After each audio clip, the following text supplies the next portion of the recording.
Bonjour à tous et bienvenue sur une nouvelle vidéo qui concernera aujourd'hui le film Le Seigneur des Anneaux, la guerre des Rohirrim.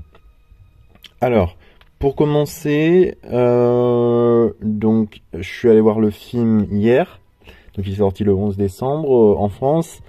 Je suis allé voir en VO, voilà, parce que la séance était en VO et qu'en fait je m'étais pas, j'avais pas d'attente forcément, surtout que c'est un film d'animation. Moi la VF ne me dérange pas du tout, donc c'était déjà un premier point qui était assez particulier parce que je me suis dit est-ce que j'allais me baser sur une VF dont peut-être je connaîtrais certaines des voix qui apparaîtraient peut-être des autres films Seigneur des Anneaux, ou est-ce que la VO, il y aurait des acteurs que j'aurais reconnus par le biais de leur voix.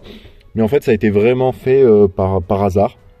Sachant que ce qui est drôle, c'est que c'est un film réalisé par un japonais, donc coproduction nouvelle-zélandaise, américaine. Donc voilà, c'est un peu un ensemble assez particulier. Et la VO est en anglais du coup, donc avec des acteurs assez connus que je vais en reparler. Mais du coup, je suis allé voir ce film qui était premièrement un projet assez particulier qui moi me plaisait, qui m'intéressait. Je suis un grand fan du Seigneur des Anneaux, donc peut-être que je vais pas être forcément très subjectif dans mon analyse, dans ma critique, mais vraiment je suis un grand fan depuis bien longtemps. Donc voilà, j'ai déjà peut-être des a priori positifs, je veux dire, sur le film qui me font que je suis arrivé à mieux rentrer sur le film, que je suis arrivé à mieux m'investir, à avoir des éléments qui sont pas forcément pour quelqu'un qui découvrirait d'un coup le Seigneur des Anneaux en passant par ce film-là. Le film est réalisé par Kenji Kamiyama, donc qui avait travaillé sur les séries Ghost in the Shell, les stand-alone. Donc déjà c'est un signe assez bien de se dire que c'est un mec comme ça qui a travaillé dessus, c'est positif parce que les séries sont très très bonnes. Il avait travaillé sur un animé aussi qui s'appelait Hiruneime, un truc comme ça, Rêve éveillé. Mais donc c'était déjà un point intéressant. Je veux dire l'aspect global, je veux dire la production de ce projet-là qui du coup se place donc des années bien avant les épisodes du Seigneur des Anneaux. Je crois que c'est 250 ans de ce qu'on nous dit. Et de quoi ça parle? Pour aller rapidement, donc l'histoire, ça va parler en fait du roi du Rohan, donc Helm Hammerhand, qui va un soir tuer un chef d'une autre tribu, du Rohan, parce qu'en fait il y a plein de petites tribus. Et le fils de ce père assassiné va vouloir se venger. Ce fils s'appelle Wolf.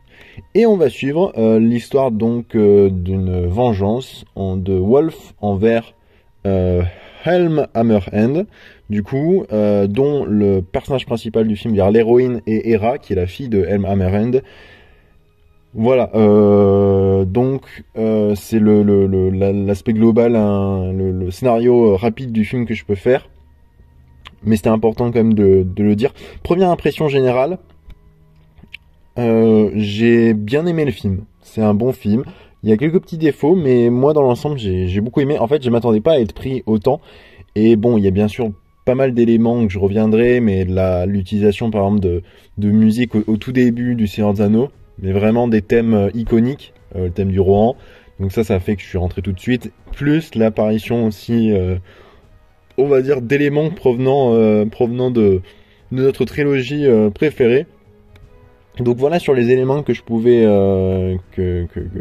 qui ont fait que voilà, j'ai été vite transporté dedans.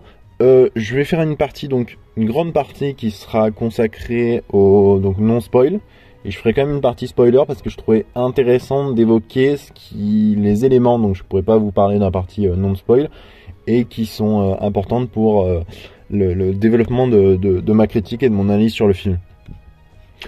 Premièrement, en termes de mise en scène, le film, donc, alors déjà, ça fait du bien de revoir vraiment de la 2D.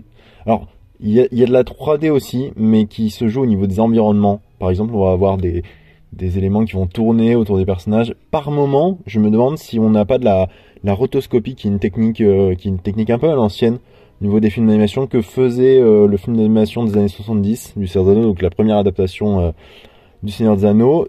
Donc c'est assez particulier sur certaines scènes, mais ça reste non plus pas très bizarre comme certains films d'animation ou animés japonais qu'on voit aujourd'hui, avec une utilisation pour moi assez particulière de la 3D. Donc déjà ça c'était agréable de revoir un film avec énormément de 2D. Les environnements sont vraiment mis en valeur aussi. On a beaucoup de grands plans, de choses qui font qu'on va pas forcément s'attarder seulement sur les personnages. Peut-être un léger défaut, et c'est un léger défaut, beaucoup, mais ça c'est l'animation japonaise aujourd'hui aussi, surtout pour de la 2D, souvent font beaucoup d'images fixes, c'est-à-dire des personnages qui vont avoir très peu de mouvements pour peut-être aussi pour du gain de temps, mais du coup ça ne donne pas quelque chose d'assez vivant, même si vous allez voir que le film reste beaucoup vivant. On a beaucoup de chevauchés, des éléments comme ça, mais par exemple au niveau des discussions, on va avoir plusieurs personnages dans une pièce, les éléments de mouvement sont assez rares, ce qui fait que les personnages sont en même temps fixe avec ouais, c'est bizarre cet ensemble là, mais alors ça c'est la critique que j'avais au début du film, mais en fait en avançant dans le film je trouve qu'il y a de plus en plus de mouvements quand même qui vont s'accélérer et qui nous donnent quelque chose quand même d'assez dynamique pour un film dont je m'attendais pas à rentrer dedans, surtout au niveau de cela. Moi je pense que c'était cela qui pouvait me perturber sur un film d'animation, Le Seigneur des Anneaux. Pas mal de travail aussi de couleurs, je veux dire on a des éléments qui font que le film par moment va être très très coloré, beaucoup de nuit en fait, beaucoup de sombre, ça va se passer du coup pas mal, il y aura des batailles durant la nuit, et j'aime beaucoup plus ces parties là en fait, qui sont beaucoup moins colorées et qui offrent vraiment un travail de lumière assez incroyable. Donc ça c'est un des points qui faisait que le film je le trouvais très magnifique. Des scènes aussi avec la neige, il y a un travail avec de la neige énormément dans ce film parce qu'il y a une période qui va se passer au début de l'hiver et pendant l'hiver du coup. Donc ça c'était les éléments qui sur au niveau de ça qui me plaisaient, comme je disais en termes de voilà d'effets pratiques, ça il y a des éléments de neige qui vont arriver, je réfléchis mais très peu de non pas du tout de magie du coup dans ce film là. Je réfléchissais mais non. Peut-être pour des effets spéciaux qui pouvaient arriver, des choses comme ça. Un montage et un rythme. Alors comme je disais, très peu de mouvements au niveau des personnages, peut-être par moment, mais par contre un rythme assez bien soutenu. Pas trop de cuts, ce qui est bien aussi pour donner une impression de grandeur.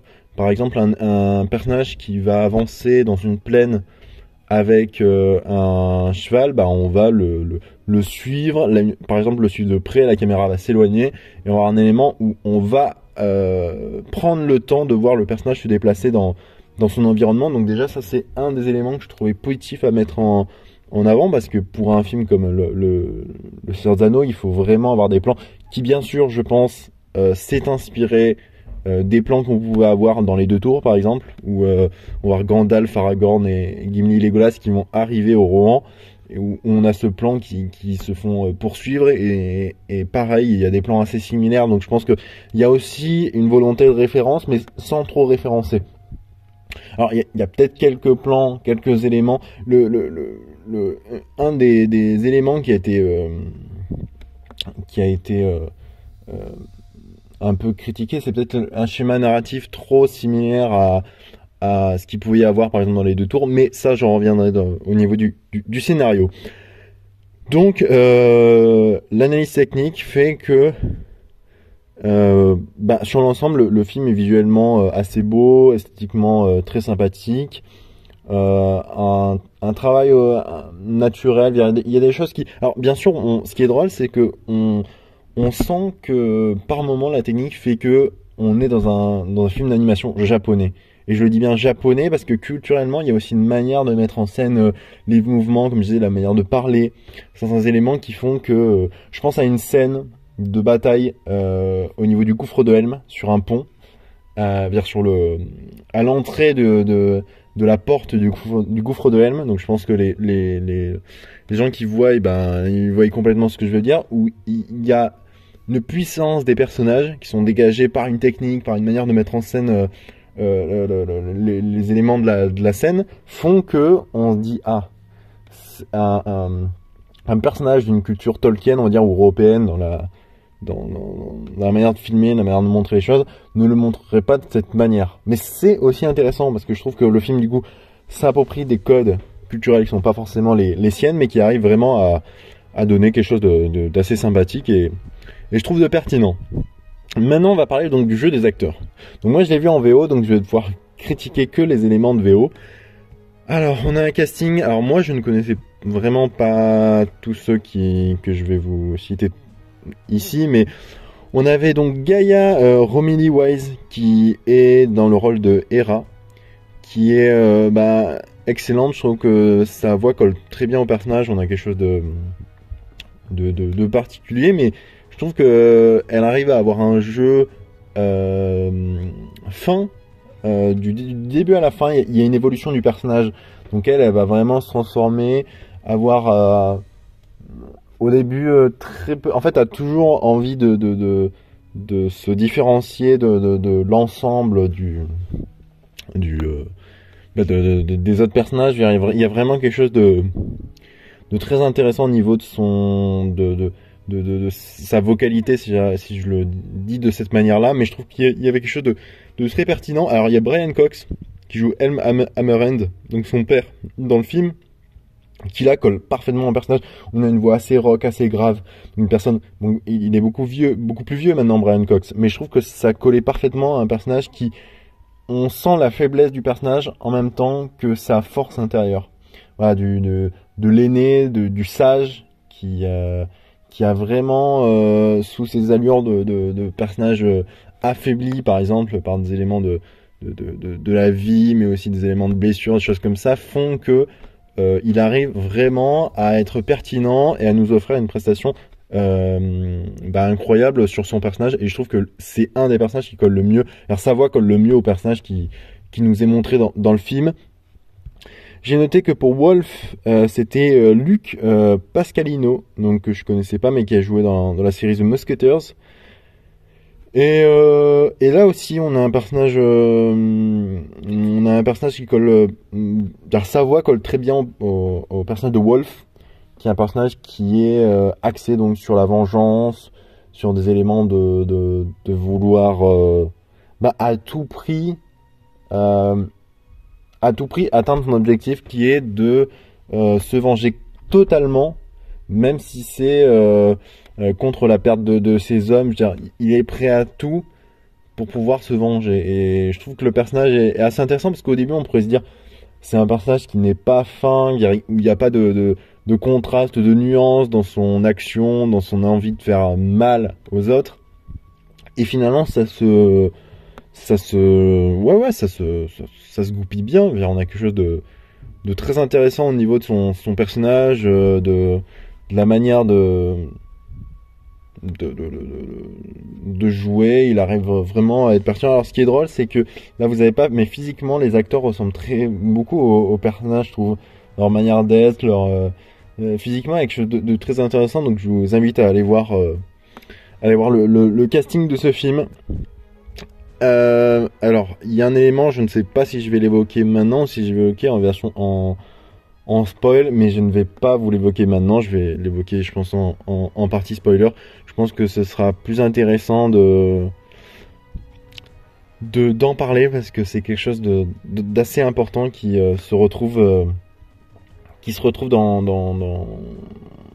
est important pour la compréhension du film et pour la compréhension de la totalité de la saga Le Seigneur des Anneaux. Maintenant, en termes de scénario, alors au niveau de l'écriture, on a quelque chose la narration se développe. Le problème qu'il y a eu, et les retours que j'ai souvent entendus, c'est que ce film avait un schéma narratif assez similaire au Seigneur des Anneaux, les deux tours. Premièrement, je trouve pas que sur l'ensemble c'est un film qui copie complètement Le Seigneur des Anneaux, les deux tours, parce que quand on voit son début, les éléments qui sont complètement inédits, on se dit que quand même c'est pas non plus la même chose.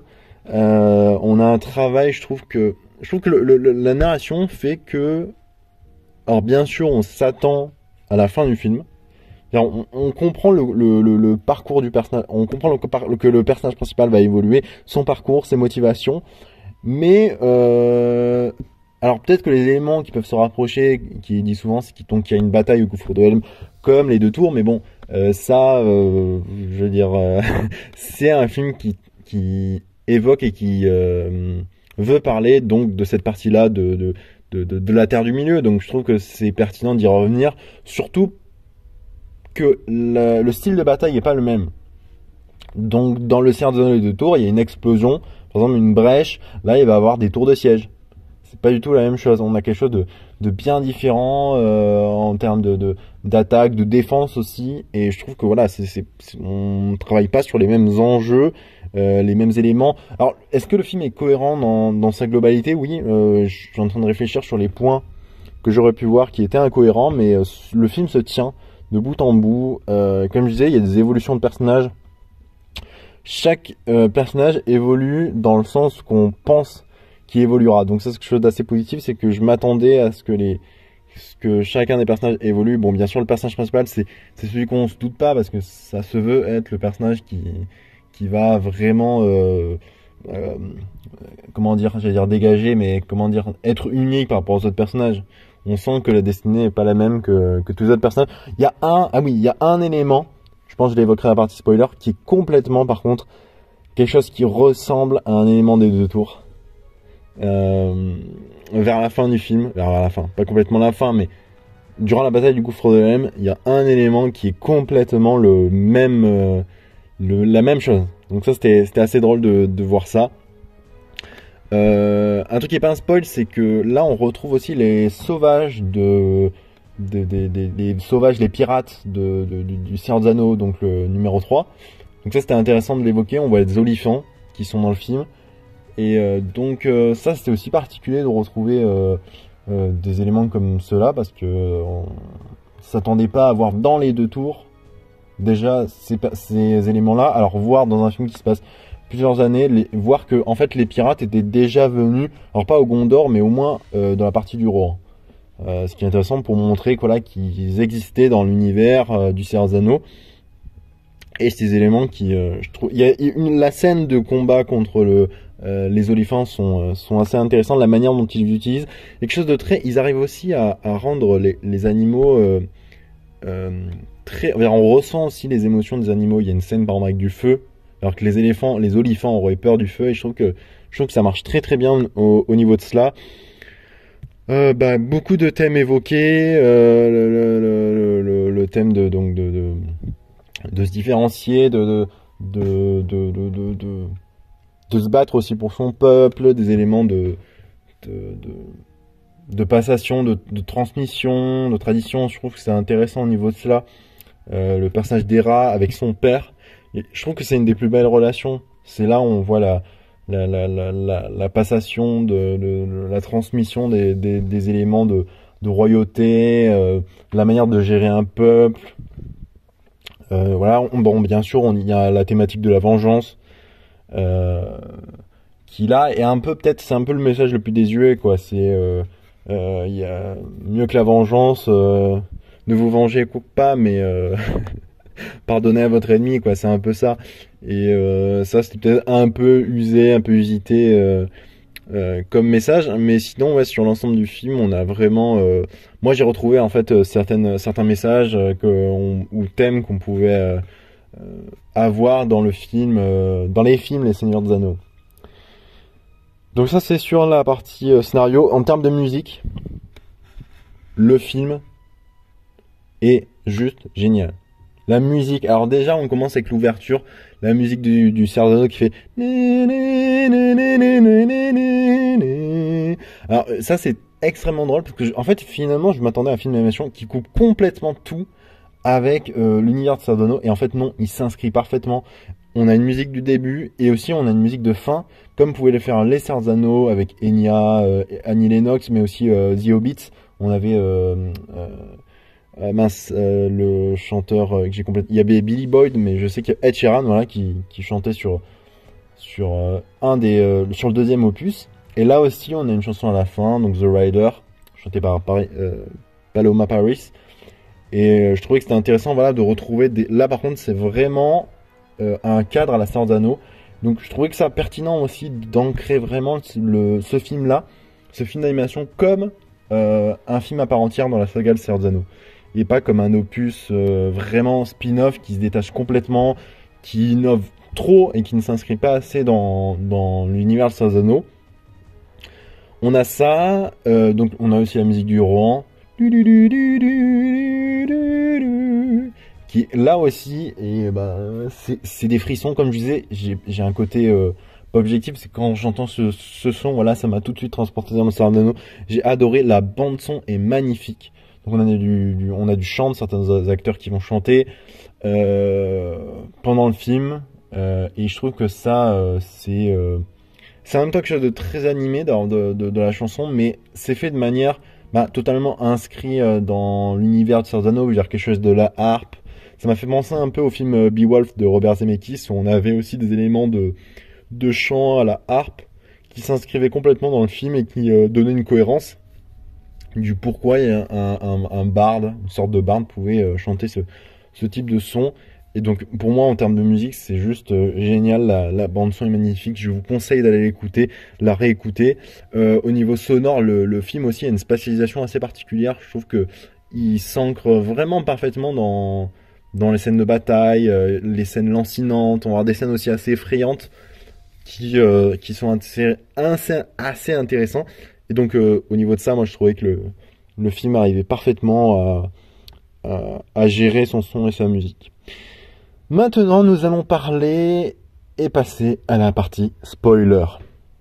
Donc, pour la partie spoiler, premier élément que je voudrais aborder, c'est le personnage d'Éowyn.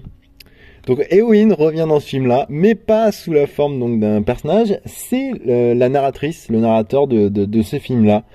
Alors, c'était particulier de l'entendre, mais c'était extrêmement intéressant parce que le personnage principal de ce film-là, donc Hera, est un peu l'Éowyn de la saga Le Seigneur des Anneaux.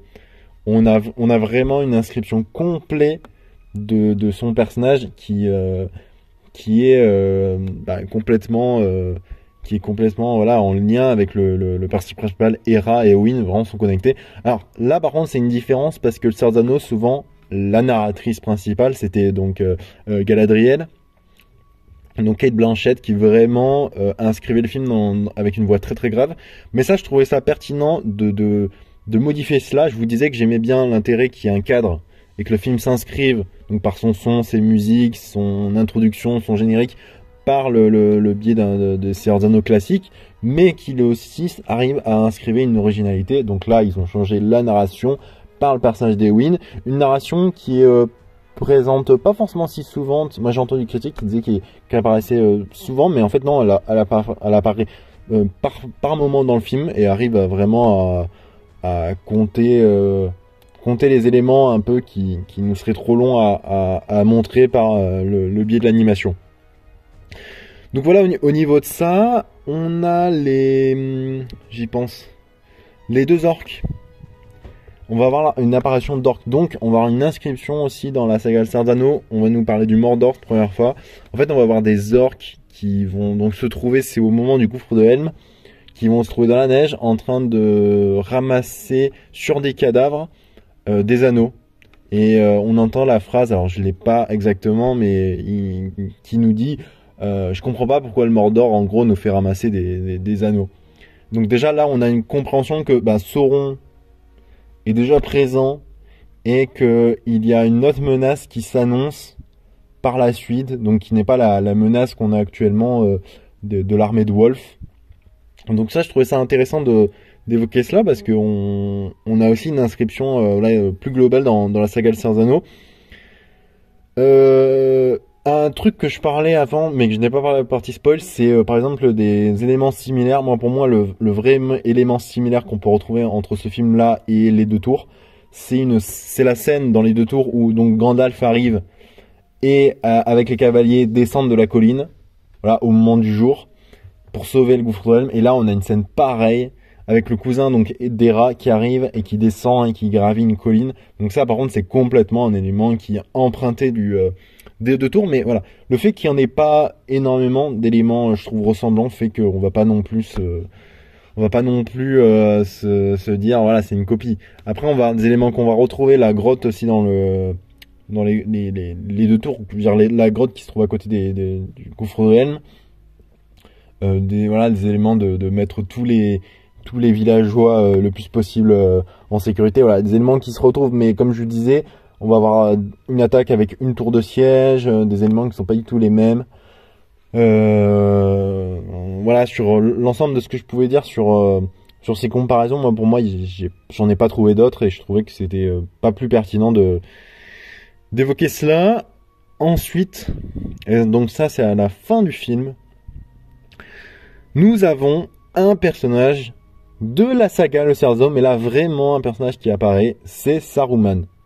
Alors je sais pas comment ils ont fait pour, je suis pas allé voir encore, mais comment ils ont fait pour la voix de Christopher Lee. Alors je sais pas s'il avait tourné bien avant, mais je crois que le film d'animation a été fait bien après sa mort, donc peut-être que c'est de l'IA, et je pense que c'est de l'IA parce qu'on a la voix de Christopher Lee. Et est-ce que son apparition sert au film? Je dirais qu'elle est intéressante parce que on voit encore que Saruman n'est pas le méchant du Seigneur des Anneaux qu'on connaît. On voit Lysangar aussi dans ce film-là.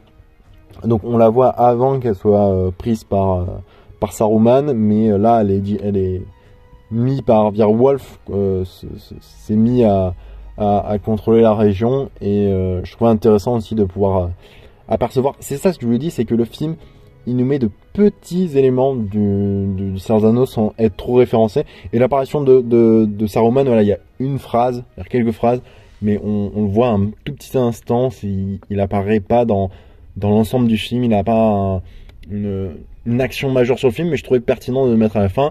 Et il y a mention à la toute fin de Gandalf. Voilà, on comprend que le personnage d'Hera va devoir par la suite rencontrer Gandalf, ce qui est aussi intéressant et pertinent, et moi je trouvais ça cool d'avoir ça à la fin. Alors là c'est vraiment du Remember It, ce qu'on appelle, on réactive des choses des anciens films, mais je trouvais ça assez cool de pouvoir évoquer notre petit Gandalf qui nous manque un peu. Waouh, voilà ma critique que je pouvais faire sur le Seigneur des Anneaux, la guerre des Rohirrim, que je vous conseille vivement. Si vous êtes un fan du Seigneur des Anneaux, je pense que vous allez aimer. Si vous n'êtes pas un fan du Seigneur des Anneaux, je pense que vous allez aimer aussi, parce que c'est aussi une bonne entrée. Alors peut-être qu'il y a des éléments que vous ne comprendrez pas, mais je pense que les éléments de référence au Seigneur des Anneaux, du coup, vous seront originaux pour vous, mais ne seront pas originaux pour les gens qui l'ont vu. Voilà tout ce que je pouvais dire. Le Seigneur des Anneaux, la guerre des Rohirrim est un bon film, et je vous conseille d'aller le voir. Sur ce, je vous dis à la prochaine, et surtout, allez voir des films. Ciao!